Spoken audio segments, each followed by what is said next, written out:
It's hard to really quantify lightning in a bottle like that.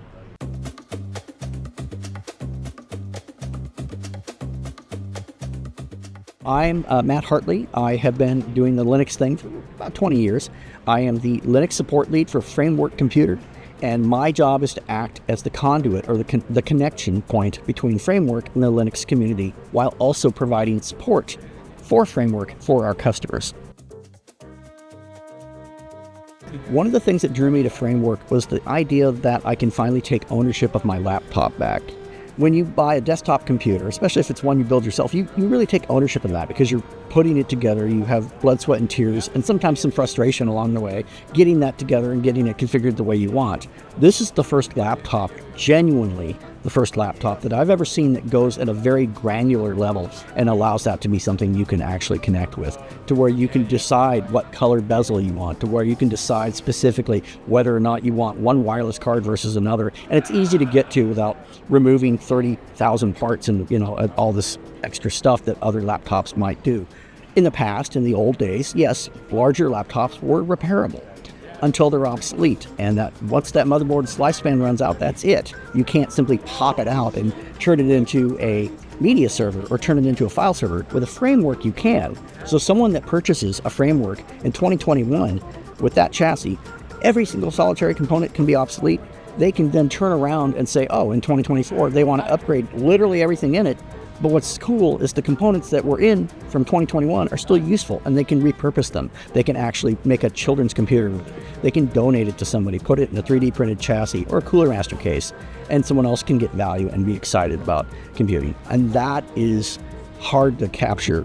It's hard to really quantify lightning in a bottle like that.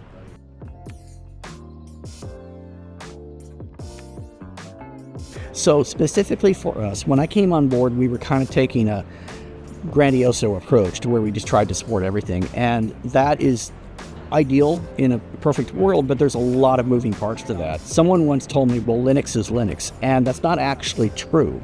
With distributions, there are finite differences between each one of them. So we've hyper-focused on Ubuntu LTS, and we've hyper-focused on Fedora 39, now we're going into 40, and the importance of that is making sure that we're in a place to where we are able to provide stellar support for that. And what that means is that I'm on a regular basis communicating with the Ubuntu team. I'm on a regular basis communicating with the Fedora team and being able to get things addressed and streamline stuff out. So for example, the Ubuntu LTS, we work with the OMD kernel.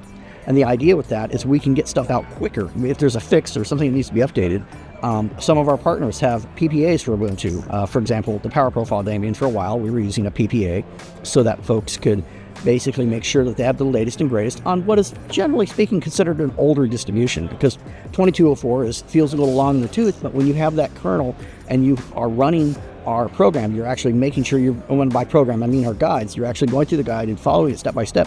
It's a very, very solid configuration. Yes, it's a little older, but it's been very heavily tested and it works well. Fedora just works amazing out of the box because we've really, really put a lot of effort into dialing that in. The Fedora team is absolutely bent over backwards to work with this, and both teams have been just amazing. So we put our fixes and things into Fedora and to Ubuntu, and that then upstreams out to other distributions as well. It may take a little longer to get there, but it will affect other distros as well. So for example, Arch will benefit and other things will benefit. So when our partners are doing stuff, they will put that out there for everybody, but we're making sure we really speed race it into our supported distros. At the end of the day, it's our AMD partners, our Intel partners, and other partners as well. And then also just with Fedora. For a great example of a fix, I discovered a bug in Fedora to where our webcam software that I like to use, it's GUC or GUVC View, I think is how we pronounce it.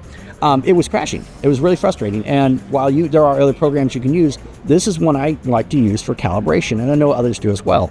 I presented it to the Fedora team, and they were able to get it fixed for Fedora 40. What's cool is other distributions that use similar packaging, I suspect may be affected. We're looking like maybe perhaps SUSE or some other ones. They may actually benefit from that change because it's open source, it's public. So that fix, that correction, may actually benefit other people.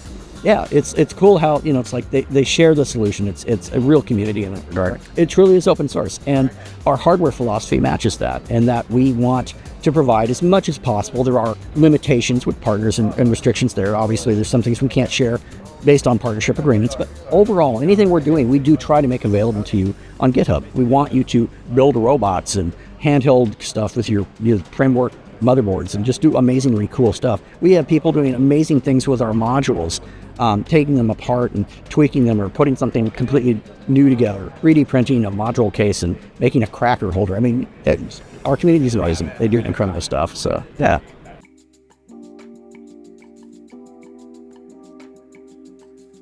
Thoroughly enjoy working with my coworkers. I feel heard. I feel supported. It's amazing to know that if I have a question, I can get it answered really quickly. And I like the collaborative atmosphere for the community. And this also includes our moderators. Hi, mods.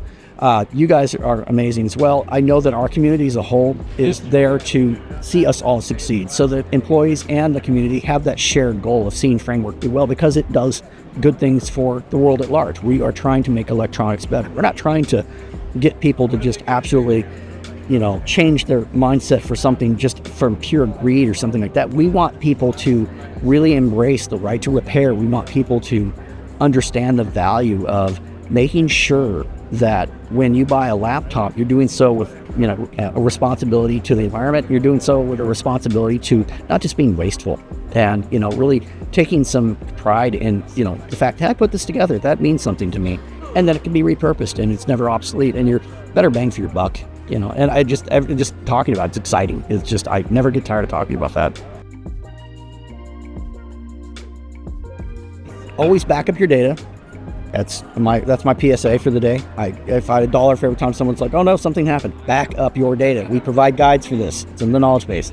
And of course, have fun. Get outside. Sometimes it's good to just go for a walk and, just get in the meat space and meet humans.